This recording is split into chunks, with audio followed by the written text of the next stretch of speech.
국민 여러분, 강사입니다. 안녕하세요.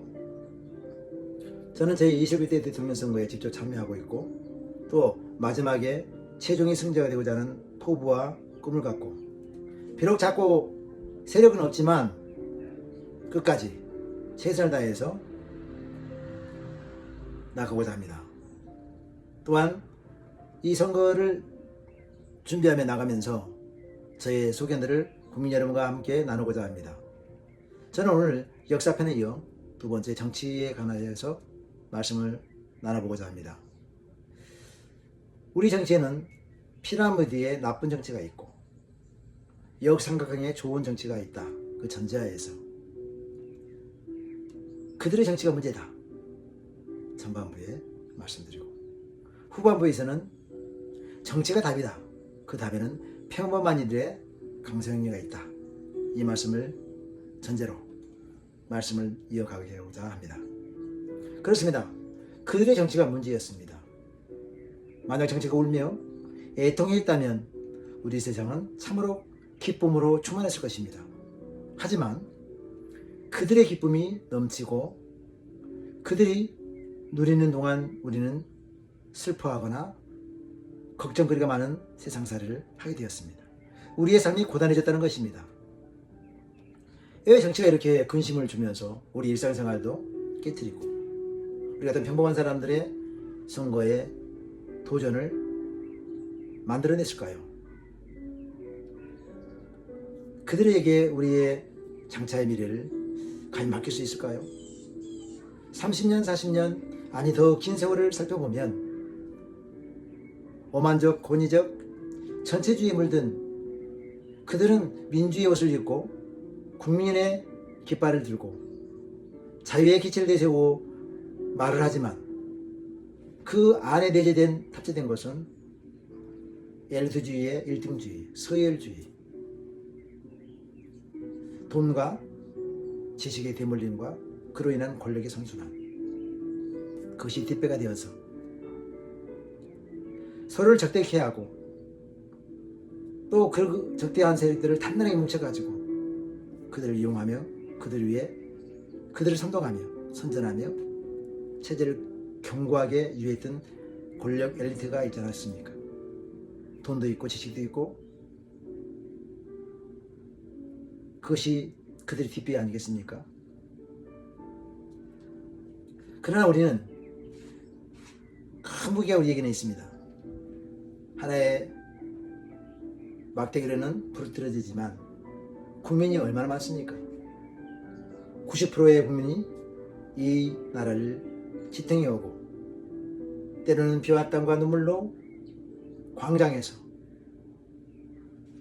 좀 더 앞에 나가보면 태극기를 들고 총칼 앞에서 민주주의에 있던 4.19 혁명이 있었고 63, 60 항쟁이 있었고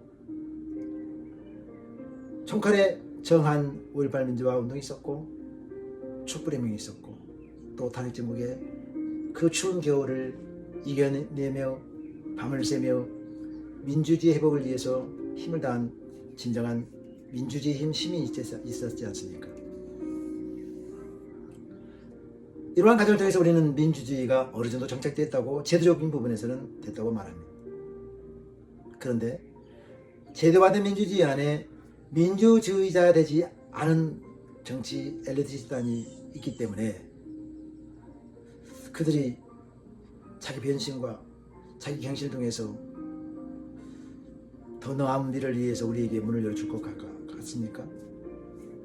저는 상당히 부정적입니다.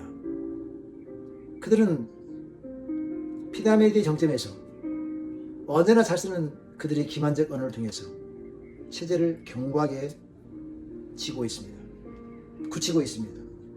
그들이 많은 그들 편에 선 사람들을 군대로 만들고 그들에게 세뇌된 의식의 제복을 입혀서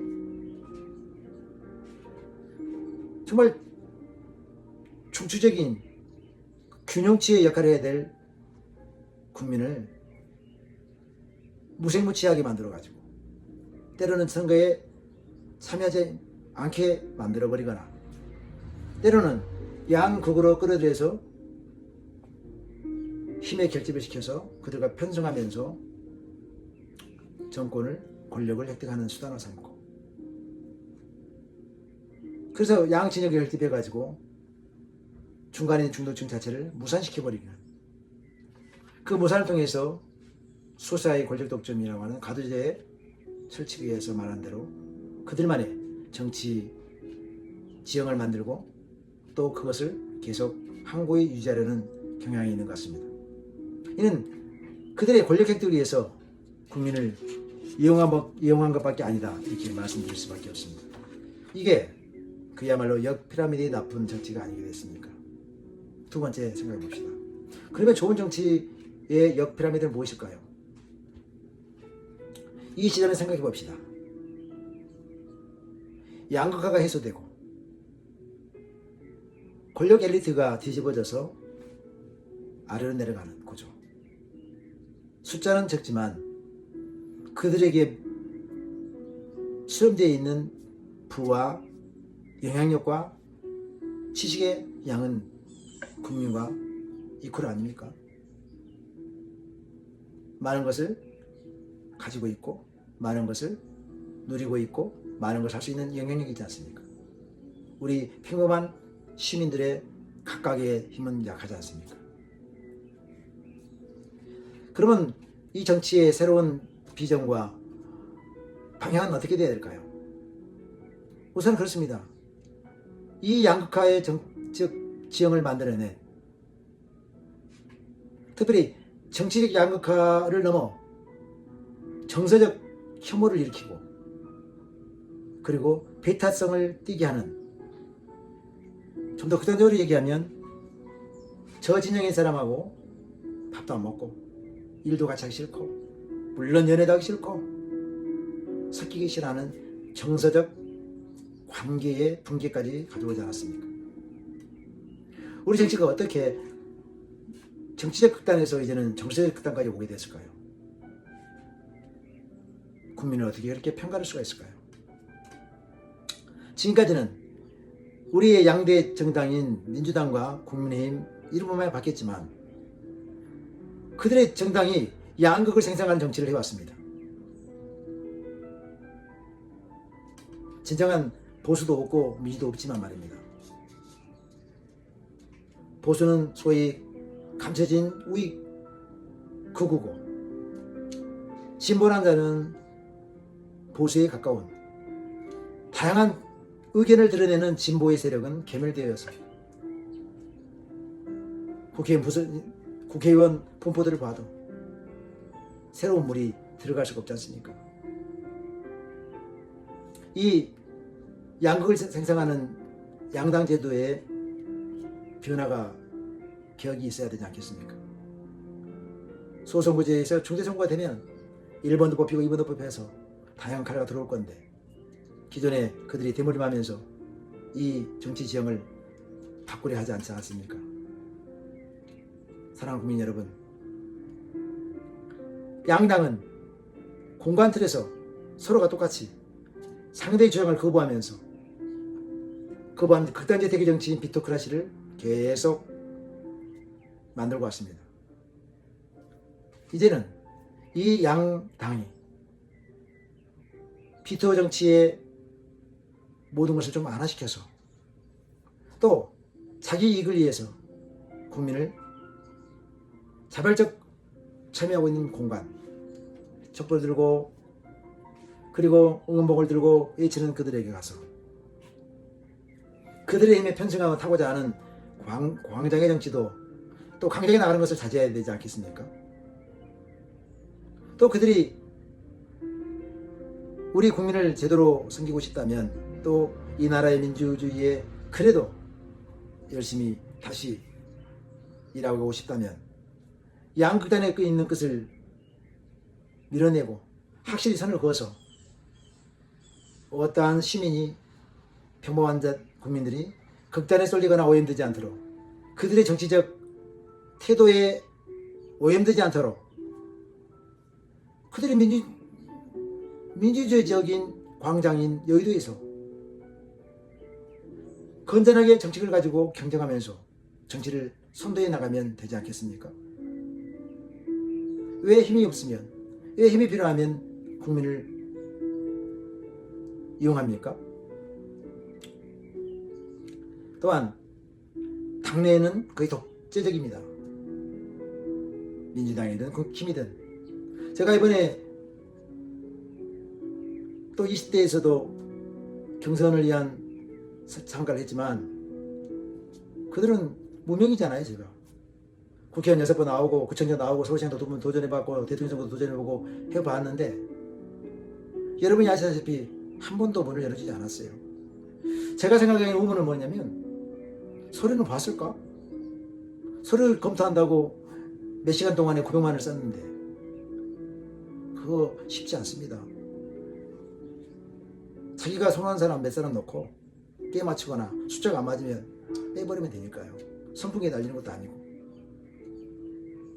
그런 당에서 우리 같은 생각을 가지고 있는 사람들, 국민을 위해서 정치 행자로 나서기 위해서 노동과 자급 가운데 하루에 고단한 시장살이를 하면서 나가서 우리의 시장 자영업의 큰 문제들을 몸소 경험하고 600만이라고 하지만 가족을 합치면 1200만이 넘는 가족을 또 1500만이 넘는 그 유관 분들이 얼마나 고민이 많은데 자영업 분야에서 26년간 일하고 또 이 분야의 것을 정책에 투영하기 위해서 날 것 그대로 가져가는 사람이 있는데도 불구하고 한 번 얘기를 들어보지도 않고 탁 배제해버리면서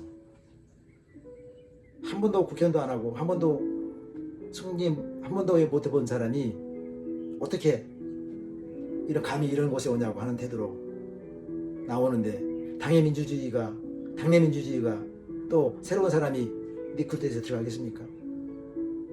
제가 증인입니다. 20몇 년 동안 해봤는데요. 한 번도 그 부드러운 따뜻한 얘기를 들어보지 않았고 경선에 배제돼도 전화 한 통 없습니다. 아니 자기 당에서 적극적인 행자로 나선 사람들도 깡그리 무시하는데 국민은 좀 멀리 떨어져 있으니까 국민 고민하겠지만은 실제 자기 이익에 부합되면 국민 없습니다. 당원도 없는데요. 저는 다시 주장합니다. 우리 민주주의된 성숙된 민주주의가 되려면 당내 민주주의가 제대로 먼저 뿌리를 착근해야 됩니다. 당에서도 안 되는 일이 큰 틀에서 정치에서 가능하겠습니까? 자기 당 식구들한테도 이렇게 홀대를 하는데 말입니다. 그래서 저는 우리 민주주의가 완성되고 성숙되려면 당내 민주주의가 우선돼야 됩니다. 당원이 힘이 있어야 되는데 국민이 힘이 있어야 되는데 국민이 주권자이라면서 국민이 힘을 못 쓰고 당에서는 당원이 힘을 못 씁니다. 국민 여러분, 이게 우리 정치예요. 그래서 당내 민주주의가 먼저 이루어져야 됩니다. 당내에 다양한 견해의 색이 무지개처럼 스펙트럼이 펼쳐져 가지고 같은 색이면 똥색이 되잖아요. 다양한 컬러가 있어야 아름다운 그림을 그려내죠. 하단에 여러 가지 꽃이 있어야 하단이 아름답지 않습니까? 들판을 봐도 유채꽃이 있고 또 보리가 있고 다양한 식물이 있고 다양한 색감이 있지 않습니까? 그게 자연스럽고 창조적인 것이죠. 당이 창조적이고 혁신적이 되려면 다양한 사람들이 들어가고 다양한 사람들 의견을 받아들이는 당내 민주주의, 당 안에서의 평등이 필요합니다. 국민 여러분, 그래서 저는 새 정치가 보건되기 위해서는 어떤 진영을 가도 대화가 되고 그 진영도 선한 것을 위해 쫓아가지 않습니까? 정치에 나온 분들이 국민과 나라가 망하도록 하려고 하겠습니까? 마음대로 안 돼서 그렇지. 그러니 국민 여러분, 저는 이 모든 것을 목도하면서 저는 그렇게 안 해야겠다. 저는 반대로 뛰어야겠다. 좋은 피라미드 정치 안에 역피라미드 정치에 사람이 되겠다는 생각을 하게 되었습니다. 국민 여러분, 저 강성현 새 정치 복원을 위해서 정치의 핵심이 우리나라의 핵심 세력이 정치 아닙니까? 어떤 진영과도 벽을 걸고 누구와도 대화와 타협을 하면서 기울이지 않는 운동장, 공정과 공의, 공평의 정치를 하고자 합니다. 또한 이 어지러운 시대, 혼란의 시대를 헤쳐나가기 위해서 국정의 방향은 첫째, 국민통합이다. 국민통합 안에는 지역통합, 세대통합, 계층통합, 남녀통합, 심지어는 이웃과 자연 생명과도 하나가 되는 통일, 수평적 관계를 만들고 싶습니다. 그래서 국정의 안정을 가져오고 이 경제전쟁이라는 어마어마한 이 용어를 써가면서 싸우고 있는 이 글로벌 지구 안에서 우리에게 달려들어오는 위기를 극복해내고 또 이 일을 위해서 과거에도 있었고 지금도 상존하고 있는 정치 보복 역사를 끊어내고 손에 손을 잡고 함께 나가는 정부를 만들고 싶습니다. 그를 위해서 저는 생각합니다. 가령 말입니다. 고용이 관련된 분은 정의당인 심상정 의원 같은 분들 좋지 않습니까? 또 환경부의 같은 경우에는 녹색당 좋지 않습니까? 또 민주당이든 국민의힘이든 그 전문 분야에 뛰었던 분들이 있습니다. 의원도 있고 교수님도 있고 실천 행동가도 있고요. 시민그룹도 있고요. 다 모아서 어떤 분이 가장 거기에 있어야 좋을 건가 그것만 오직 판단하고 국정 운영에 중심에 둬야 되지 않겠습니까? 그래서 국가 정상화와 정치 안정화를 바라는 대다수의 중도층, 저당이 싫어서 이 당을 찍는다고 하는 정서적 비토를 떠나 중심을 잡고 있는 중심축, 팽이가 돌게 하는 그 중심축, 바로 중도층의 요구, 그것에 응답하는 정치를 하고자 합니다. 아직도 정치가 문제였지만 그래도 정치가 아직은 답입니다. 그 정치를 우리가 예면해서는 안 되고 우리가 가지고 있는 힘, 한 표의 힘, 투표권으로 아무리 바쁜 일이 있어도 이번 6.3 선거, 대통령 선거만큼은 꼭 참여해 주셔서 국민의 엄중한 심판을 해 주시길 바랍니다. 우리 손으로 판을 바꾸고 새로운 희망찬 대한민국을 만들어낼 수 있다는 것을 저도 여러분과 함께 뛰면서 만들어 보겠습니다. 국민 여러분 화이팅 하십시오. 정치가 답입니다. 제가 답이 되겠습니다. 감사합니다. 2025년 4월 20일 강성이었습니다. 감사합니다.